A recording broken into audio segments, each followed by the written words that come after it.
This channel does not promote any violent, harmful, or illegal activities. All content provided by this channel is meant for an educational purpose only.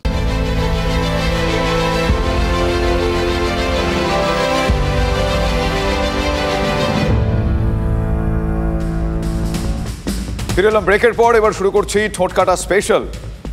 ডুব ডুব ডুব ডুব ডুবসাগরে আমার মন। তাহলে দে ডুব, একটা দুটো নয়, গুনে গুনে 108 বার। না, আমি বলবো না, আগে ছবিটা দেখুন। তারা কটা বাজে দেখি।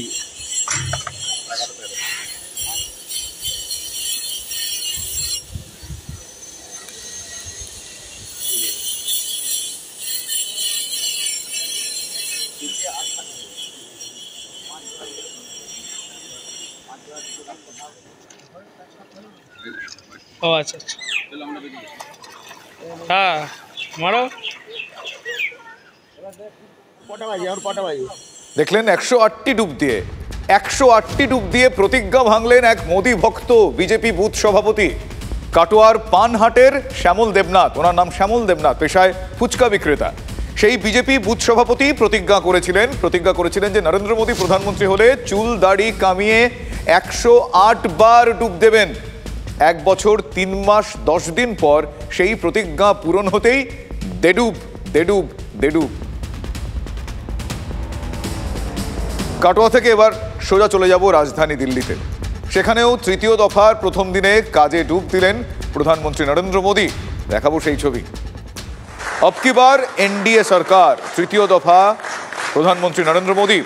দপ্তরের কর্মীদের শুভেচ্ছা। শপথ গ্রহণের পর প্রথমবার নিজের দপ্তরে প্রধানমন্ত্রী। প্রথম দিনেই কৃষি কল্যাণের জন্য বরাদ্দে সই করলেন প্রধানমন্ত্রী। 9 কোটি 30 লক্ষ কৃষকের অ্যাকাউন্টে ঢুকবে টাকা। কি বুঝলেন?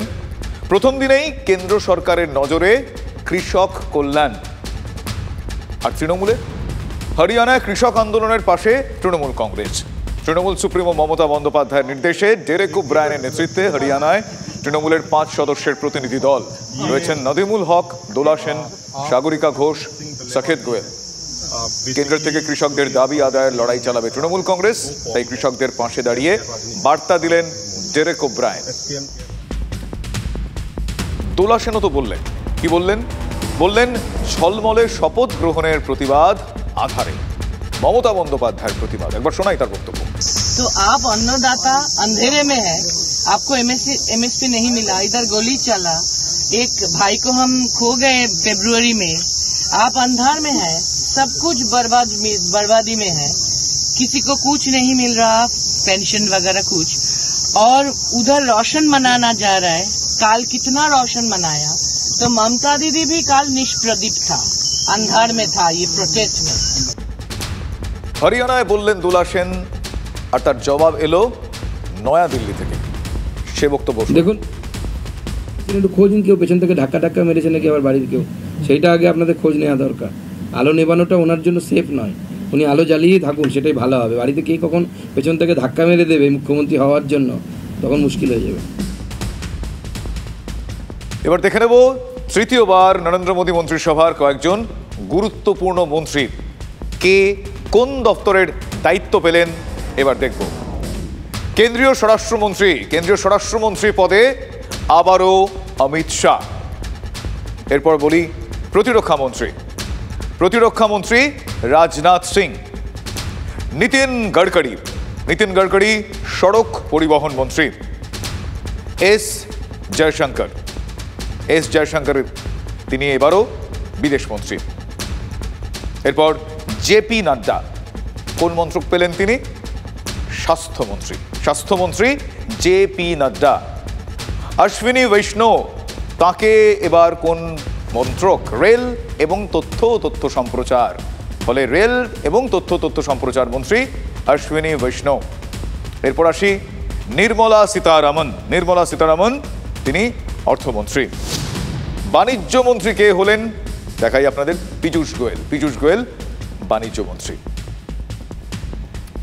তৃতীয় মোদী সরকারের মন্ত্রী হয়েছেন বিজেপির সর্বভারতীয় সভাপতি জেপি নাড্ডা। মন্ত্রী হয়েছেন রাজ্য বিজেপির সভাপতি সুকান্ত মজুমদারও। বিজেপির নিয়ম আপনারা জানেন যে এক ব্যক্তি দুই পদে থাকতে পারেন না। জেপি নাড্ডার মেয়াদ শেষ হয়েছে এই 30শে জুন, মানে আগামী 30শে জুন। সুকান্ত মজুমদারের মেয়াদও বেশি দিন নেই। জল্পনা ফলে শুরু হয়ে গিয়েছে রাজ্য বিজেপির সভাপতি কে, আর ওই সভাপতি তো 26-এর বিধানসভার যুদ্ধে ক্যাপ্টেন। একথা তো আর আমার আপনার বলার অপেক্ষা রাখে না।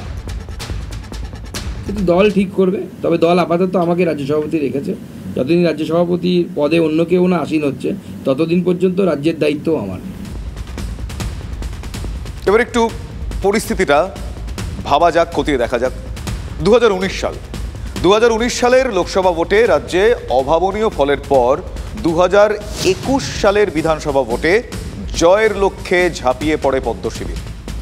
7 পূরণ তো দূরের কথা, 77-এই থামতে হয় বিজেপিকে। তার ধাক্কায় 2021-এর 20শে সেপ্টেম্বর দিলীপ ঘোষকে সরিয়ে রাজ্য বিজেপির সভাপতি করা হয় সুকান্ত মজুমদারকে। এবার দেখুন, এবার এই লোকসভা ভোটে আরেক ধাক্কার পর রাজ্য সভাপতির পদ ছাড়তে হবে সুকান্তকেও, কারণ পরিস্থিতির কারণেই তাকে পদ ছাড়তে হবে। আগামী 1.5-2 মাসের মধ্যে বিজেপির রাজ্য সভাপতির বদল হতে চলেছেন। পরবর্তী বিজেপি সভাপতি কে হবেন? আরে তোমার বাচ্চাকে কে স্কুলে নিয়ে যাবে? তুমি নিয়ে যাবে না তোমার হাজবেন্ড নিয়ে যাবে? এটা তোমার ঠিক করতে, তোমাদের পারিবারিক ব্যাপার, সেটা এটা আমাদের পারিবারিক ব্যাপার। কোনো একটা সময় যখন দল মনে করবে, দল সিদ্ধান্ত নেবে, তখন নতুন কেউ আসবে। দেখুন, সুকান্ত মজুমদার, শ্রমিক ভট্টাচার্যরা খোলসা করবেন না, সেটাই খুব স্বাভাবিক। কিন্তু রাজ্য রাজনীতিতে একটা প্রশ্ন ঘিরে কিন্তু এখন জোর জল্পনা চলছে। রাজ্য বিজেপির পরের সভাপতি কে, এ প্রশ্ন এই মুহূর্তে খুব গুরুত্বপূর্ণ। একেবারে সামনের সারিতে রয়েছে রাজ্য বিধানসভার বিরোধী দলনেতা শুভেন্দু অধিকারীর নাম। কর্মীদের মধ্যে তার বিশ্বাসযোগ্যতা, পরিশ্রম করার ক্ষমতা এবং মমতা বন্দ্যোপাধ্যায়ের প্রতি তার যে তীব্র বিরোধিতা, এই তিনটি বিষয় তাকে অনেকটা এই লড়াইতে এগিয়ে রাখছে। ফলে শুভেন্দুই বিজেপির রাজ্য নেতৃত্বের সবচেয়ে বেশি ভরসার। তিনি রাজ্য সভাপতি হলে নতুন একটা নজির হবে। আরএসএস নন এরকম কেউ প্রথমবার বিজেপি রাজ্য সভাপতি হবে শুভেন্দু হলে।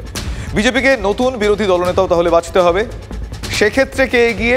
সেক্ষেত্রে এগিয়ে শুভেন্দু ঘনিষ্ঠ শিলিগুড়ির এমএলএ শঙ্কর ঘোষ। এমপি হয়ে যাওয়ায় মুখ্য সচেতক পদ ছাড়তে হবে মনোজ টিগ্গাকেও। তার জায়গায় আসতে পারেন অগ্নিমিত্রা পাল, তিনিও কিন্তু শুভেন্দু অধিকারী ঘনিষ্ঠ। ফলে বড় প্রশ্ন, দিল্লির নেতাদের ভরসার হলেও আরএসএস কি শুভেন্দুকে রাজ্য সভাপতি হিসেবে মেনে নেবে?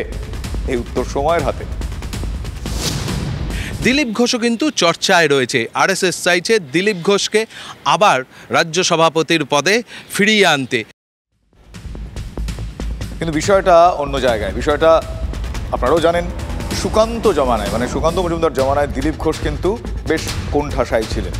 সুকান্ত শুভেন্দু এই জুটি ছিল লোকসভা ভোটের দায়িত্বে, মূল দায়িত্বে বলা যায়।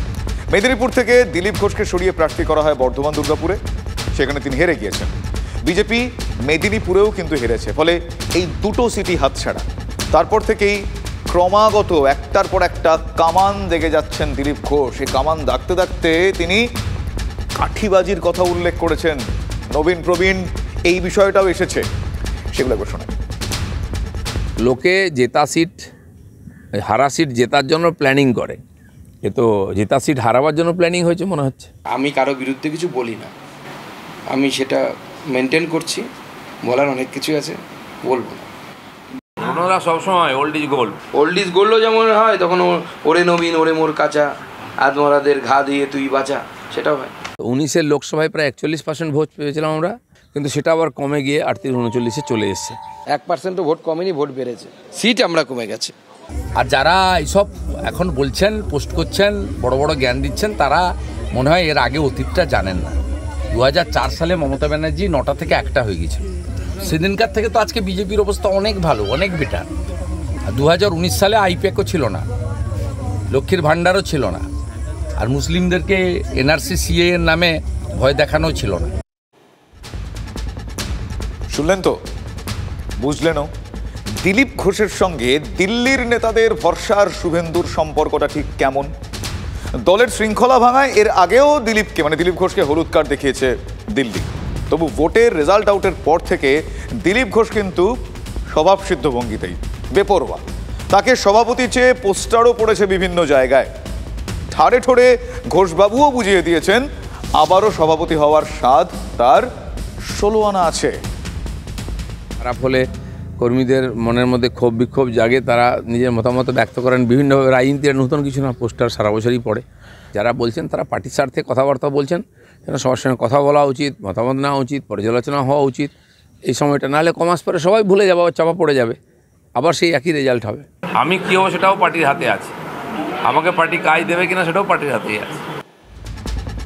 এইবার দেখুন, এই পরিপ্রেক্ষিত দুটো প্রশ্ন এক্ষেত্রে তুলে নিয়ে আসছে। বিজেপি রাজ্য সভাপতি পদে শুভেন্দুকে আরএসএস মেনে না নিলে কি হবে? আর শুভেন্দুর সঙ্গে মিষ্টি সম্পর্কের জন্য আরএসএস এর পছন্দের দিলীপ ঘোষও তারও চান্স কম, তাহলে সেক্ষেত্রে কি হবে? এই দুটো বিষয় কিন্তু এক্ষেত্রে উঠছে। সামনের সারিতে চলে আসছে আর এক বিজেপির রাজ্য সাধারণ সম্পাদকের নাম, মহিলা মুখ, লকেট চট্টোপাধ্যায়। মমতা বন্দ্যোপাধ্যায় একদিকে মহিলা, অন্যদিকে মহিলা কাউকে রাজ্য সভাপতি করা হলে তাহলে সেই লড়াইটা দিতে পারবেন, এরকম ভাবনা চিন্তাও কিন্তু বিজেপির অন্দরে রয়েছে। এবার লকেট চট্টোপাধ্যায়, তার সঙ্গে শুভেন্দু শিবিরের সম্পর্ক বরাবর ভালো। তবে বিজেপির অন্দরের খবর, সুকান্ত মজুমদার উত্তরসূরি হিসেবে চাইছেন পুরুলিয়ার এমপি জ্যোতির্ময় সিং মাহাতোকে। আলোচনায় আছেন আবার আলিপুরের এমপি মনোজ টিগ্গার নামও। কথায় কথায় গোষ্ঠীকন্দলে মেতে ওঠা রাজ্য বিজেপিকে এক কাট্টা করে বিধানসভা ভোট যুদ্ধের জন্য তৈরি করাই এই নতুন রাজ্য সভাপতির সবচেয়ে বড় চ্যালেঞ্জ হবে। ফলে কে হবেন তিনি, কার কাঁধে গিয়ে পড়বে এই বড় চ্যালেঞ্জ, সেটা সময় বলবে। কিন্তু পরিস্থিতি এই প্রশ্ন তৈরি করছে। দেখুন, রদবদল একেবারে সুনিশ্চিত, এটা বলছেন কেন্দ্রীয় নেতৃত্ব। আর এমন কাউকে করতে হবে যার সঙ্গে নব্য বিজেপি বা আদি বিজেপি তাদের সকলের সম্পর্ক ভালো রয়েছে। তার কারণ 2026 সালে এই বিজেপি সভাপতির কাঁধে ভর করেই কিন্তু বৈতরণী পেরোতে হবে বিজেপিকে, সে কথাও মাথায় রাখছেন কেন্দ্রীয় নেতৃত্ব। টেকনিক্যালি সুকান্ত বাবু মানে সুকান্ত মজুমদার এখনো সভাপতি, রাজ্য সভাপতি। গতকাল শপথ নিলেন কেন্দ্রীয় প্রতিমন্ত্রী পদে। শপথ গ্রহণের পর আজ মোদী মন্ত্রিসভায় প্রথম বৈঠক। সকাল থেকেই সেই দিকে নজর ছিল।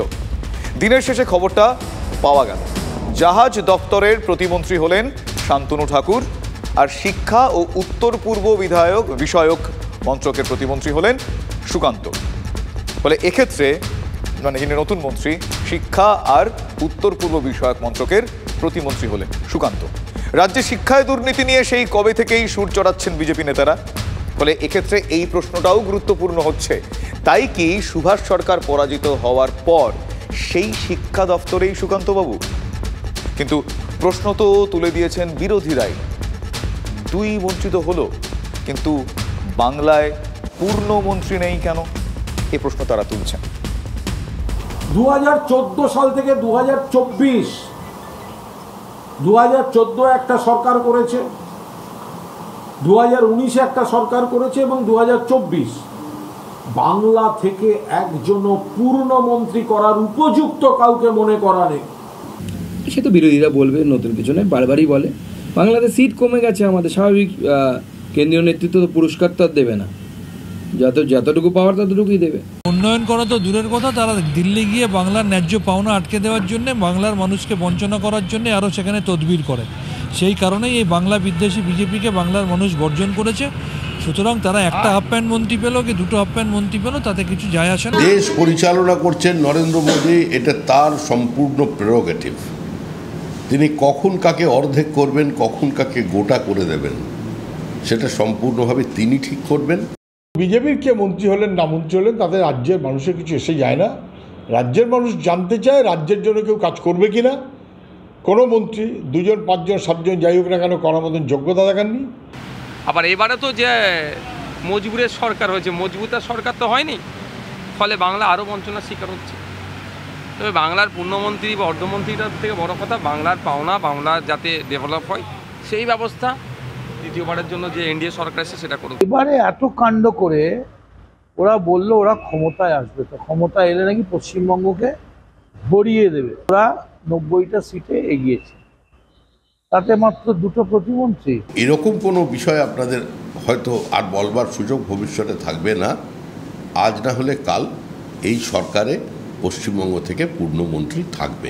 পশ্চিমবাংলায় যে অবৈধ বেআইনি একের পর এক অপরাধ চলছে তার বিরুদ্ধে কোনো অ্যাকশন যতক্ষণ নরেন্দ্র মোদী থাকবে ততক্ষণ রাজ্যের তৃণমূলের বিরুদ্ধে তারা কোনো ব্যবস্থা নেবে না। বেগুনি আর আলুর চপ, এ তো পেঁয়াজি আর বেগুনি আলুর চপের মতো, half minister half prime minister. না সন্ধ্যেবেলায় আলুর চপ বেগুনি লাগে তো সেবন করার জন্য, সেই হয়তো বলেছে। এবার আসে আসানসোলে। আতঙ্কের আরেক নাম হয়ে উঠেছে আসানসোল। দুষ্কৃতীদের জন্য আসান হয়ে গিয়েছে সেখানে প্রবেশ করা, দুষ্কৃত কর্ম ঘটানো। দুষ্কৃতীরা আজ এমন পর্যায়ে পৌঁছেছে দিনে দুপুরে সেখানে শুট আউট চলছে, গয়নার দোকানে লুট, এসব দিব্যি চলছে। তারপর পালিয়ে যাওয়াটাও এক প্রকার জলভাত হয়ে গিয়েছে। রানীগঞ্জে সোনার দোকানে ডাকাতিদের কাদের যোগ মিলেছে আপনারা জানেন? বিহার গ্যাং, অর্থাৎ পাশের রাজ্য থেকে ঢুকে তাণ্ডব চালিয়ে অস্ত্র হাতে দাপাদাপি করে পগার পার হয়ে যাওয়া যাচ্ছে। এক দুষ্কৃতীকে ধরা গিয়েছে এখনো পর্যন্ত, বাকিরা কতদিনে পুলিশ ধরতে পারবে তাদের? ওদিকে জামুরিয়া থানার শ্রীপুর ফাঁড়ির আইসি মেঘনাথ মণ্ডল একা কুম্ভ। কেন বলছি? তার কারণ ঘটনার দিন তিনি একা লড়েছেন। বাকিরা পুলিশ ফোর্স তারা কি করল? পুলিশ তো আইন রক্ষক, সেই রক্ষা দেওয়ার কাজটা আসানসোলে আদৌ হচ্ছে কি?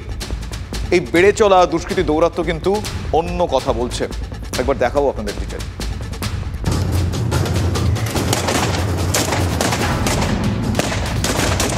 সোনার দোকানের বাইরে তখন ধুন্ধুমার লড়াই ডাকাতে পুলিশের। রানীগঞ্জের জামুরিয়া থানার শ্রীপুর পুলিশ ফাঁড়ির আইসি মেঘনাথ মণ্ডল একাই 100। ডাকাত দলের একের পর এক দুষ্কৃতীর তাকে তাক করে গুলি বৃষ্টি। মেঘের আড়াল থেকে নয়, মেঘনাথ লড়লেন তাদের সামনে মাথা উঁচিয়ে। এত কিছু হলো, কিন্তু পুলিশ, লোকাল থানা তারা কোথায়? মেঘনাথ মণ্ডল সেখানে ছিলেন ঘটনাচক্রে ব্যক্তিগত কাজে, তবু তিনি লড়াইয়ের দৃষ্টান্ত রাখলেন। কিন্তু পাশে কাকে পেলেন? সেখানে দুষ্কৃতীরা তাণ্ডব দেখালো। আসানসোলের অপরাধের ছবি যে কে সেই। একজনের সক্রিয়তা কি বাকিদের নিষ্ক্রিয়তাকে ধামাচাপা দিতে পারে? তল্লাশি চলছে, আর ডাকাতি রিলেটেড যা কিছু ইস্যু আছে আমরা ইনভেস্টিগেশন শুরু করেছি, তদন্ত চলছে। আতঙ্কিত হওয়ার কিছু নেই, ইনসিডেন্ট হয়েছে, ডেফিনেটলি যা লিগ্যাল অ্যাকশন আছে আমরা নেব। অ্যাকশন দেখা যাচ্ছে শুধু মুখেই, কাজে এই তো অবস্থা। দিনে দুপুরে বিহার গ্যাং অস্ত্র হাতে দাপিয়ে বেড়াচ্ছে, এত হিম্মত। অভিযুক্ত সুরজ কুমার সিং বিহারের গোপালগঞ্জের বাসিন্দা। তাকে ধরেছে পুলিশ ঝাড়খণ্ড থেকে। পালানোর সময় আসানসোলের রাস্তা থেকে যে গাড়ি ছিনতাই করেছিল ডাকাতরা, তার জিপিএস ট্র্যাক করেই এই গ্রেফতারি। কিন্তু প্রশ্ন তো থাকছেই, এত সহজে এ রাজ্য সে রাজ্য করা যায়? আসানসোল পুলিশ ঝাড়খণ্ড পুলিশের সাহায্য নিয়ে গিরিডির জঙ্গল থেকে এক ডাকাতকে পাকড়াও করেছে বটে, কিন্তু অপরাধীরা পালাতে গিয়ে পথে বাধা পেল না কেন? খোদ রানীগঞ্জের শাসক দলের বিধায়কই বলছেন, সবাইকে কি করে সুরক্ষা দেওয়া সম্ভব পুলিশের পক্ষে? সম্ভব নয় যে প্রত্যেক দোকানে বা প্রত্যেক মানুষের পেছনে পাহারার ব্যবস্থা করা। আমার মনে হয় এরকম বড় বড় যারা দোকান আছে, যাদের খুব ভ্যালুয়েবল জিনিস নিয়ে যারা ব্যবসা করে, তাদের নতুন করে ভাবনা চিন্তা, তাদের সিকিউরিটির ব্যাপারে নতুন করে ভাবনা চিন্তা করা উচিত। উচিত কাজটা কবে হবে, আর কতদিনে, সেটাই তো প্রশ্ন। আসানসোলে এই দুষ্কৃতী রাজ নিয়ে যথারীতি বঙ্গ রাজনীতিতে শাসক বিরোধী তরজা তুঙ্গে। এই লোকসভা নির্বাচনে মমতা বন্দ্যোপাধ্যায় বেশি সিট পাওয়াতে স্বাভাবিকভাবে অপরাধী যারা, সেই অপরাধীরা উৎসাহিত হচ্ছে আরো, যে আমাদেরকে কে আটকাবে, কে বাঁচে, মানে হাত দেবে আমাদের গায়ে। প্রশাসন অত্যন্ত স্বচ্ছ এবং তৎপর, তাই কোনো এই ধরনের ঘটনা ঘটলে পুলিশ যুদ্ধকালীন তৎপরতায় তদন্ত করে, দোষীদের চিহ্নিত করে শাস্তি দেয়। কিন্তু রাজনীতি নয়, মানুষ চায় নিরাপত্তার নিশ্চয়তা। প্রাণ নিয়ে এমন টানাটানি কে রুখবে, কার দায়? পুলিশের নয়, প্রশাসনের কাজ নয় এটা দেখা? ওদের মনে একটা ভয় থাকে কি জুয়েলারি এত সোজা নয়, গিয়ে আমরা গেলাম ডাকাতি করলাম চলে এলাম, ওই নিয়ে একটা কিছুটা আমাদেরকে সিকিউরিটি ড্রিল বা সিকিউরিটি একটা সিদ্ধান্ত নিতে হবে, কেননা পরপর আমরা দেখছি ওটাই হচ্ছে। সশস্ত্র দুষ্কৃতীরা দাপিয়ে বেড়াবে বিহার থেকে এ রাজ্যে এসে, আর পুলিশ অপরাধীদের নাগাল পেতে নাজেহাল। আইন শৃঙ্খলার এই ছবি কি খুব সুখের? একা মেঘনাদে মুখ রক্ষা হবে কি করে? নওশাদ সিদ্দিকী এবার লোকসভা ভোটের আগেই হোক বা পরে বারবার তিনি শিরোনামে এসেছেন। ভোটে ডায়মন্ড হারবারে দাঁড়ানোর কথা বলেও পিছিয়ে যান দলের সিদ্ধান্তের যুক্তি খাড়া করে। এরপর বামেদের সঙ্গে জোট থেকেও তিনি বিদায়। ভোটে আইএসএফ এমন সিটেও লড়েছে যেখানে বাম প্রার্থীর সঙ্গে মুখোমুখি যুদ্ধ হয়েছে। সব মিলিয়ে জোট জলে অনেক দিনই এই গোটা বিষয়টা ঘোলাটে। তাই কি এবার একেবারে চাঁচাছোলা ভাষায় নওশাদ আক্রমণ শানাতে শুরু করলেন বামেদের? কোনো রাগঢাক নয়, সরাসরি তার গলায় ধান্দাবাজির অভিযোগ উঠছে। শোনাবো আপনাদের। যারা দিনের বেলায় বামপন্থী, রাতের বেলায় ধান্দাপন্থী, তারা এই ধরনের কথা বলতে পারে। প্রকৃত বামপন্থা যারা বিশ্বাসী তাদেরকে আমি সম্মান জানাই, বামপন্থাকে আমি সম্মান জানাই। কিন্তু যারা বামপন্থার আড়ালে তৃণমূল আর বিজেপিকে সুবিধা করতে চাইছে তাদেরকে আমি ধিক্কার জানাই।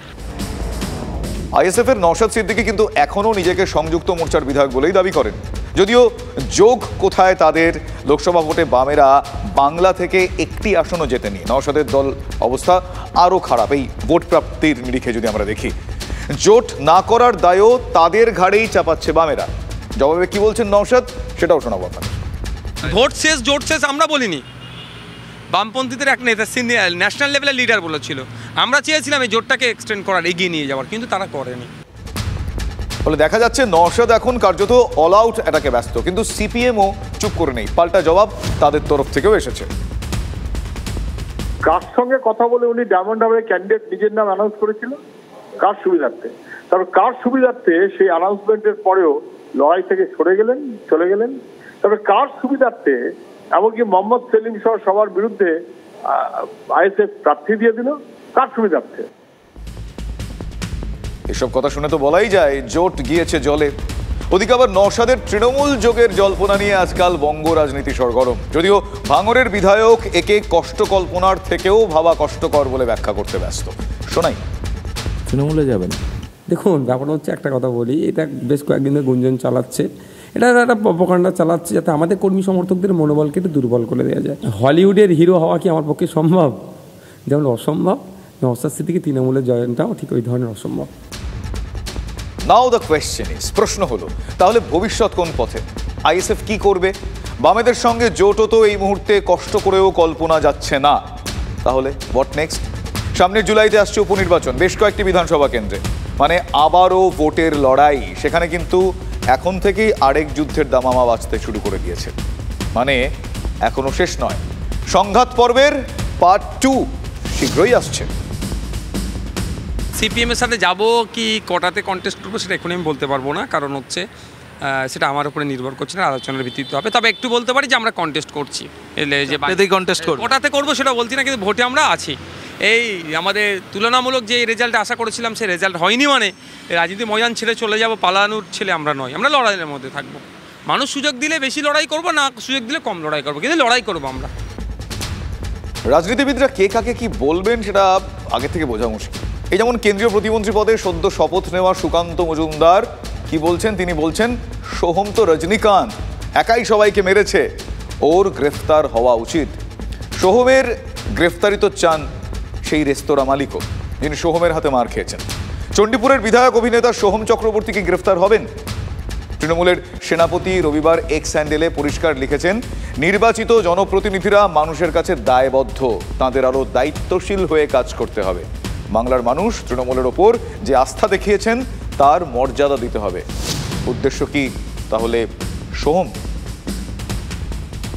হয়তো আমার নিজেকে অনেকটা কন্ট্রোলে রাখা উচিত ছিল, কিন্তু তারপরেও তো কোথাও তো একটা রক্ত মাংসের মানুষ, কোথাও তো একটা আত্মসম্মান রয়েছে। সেইখানটা বারবার যখন আঘাত হচ্ছিল তখন সেটা আমি আউট অফ দ্য ট্র্যাক গিয়ে সেগুলো করে ফেলি। তার জন্য আমি অনুশোচনা তো করছি, তার জন্য আমি ক্ষমা প্রার্থী, সরি। সোহম সরি বললেও বিতর্ক থামেনি। প্রশ্ন তো উঠছে, রেস্তোরাঁ মালিক যদি কোনো ভুল করেও থাকেন তাহলেও কি একজন বিধায়ক হিসেবে আইন হাতে তুলে নেওয়া যায়? নিউ টাউনের ওই রেস্তোরাঁ মালিক ইতিমধ্যেই থানায় এফআইআর করেছেন, পাল্টা এফআইআরও করেছেন সোহম। সোহম অভিযোগ করছেন, সামনে আসা ভিডিও ঘটনার একাংশ। প্রথমে ওই রেস্তোরাঁর মালিক পক্ষই আক্রমণ করেছিল,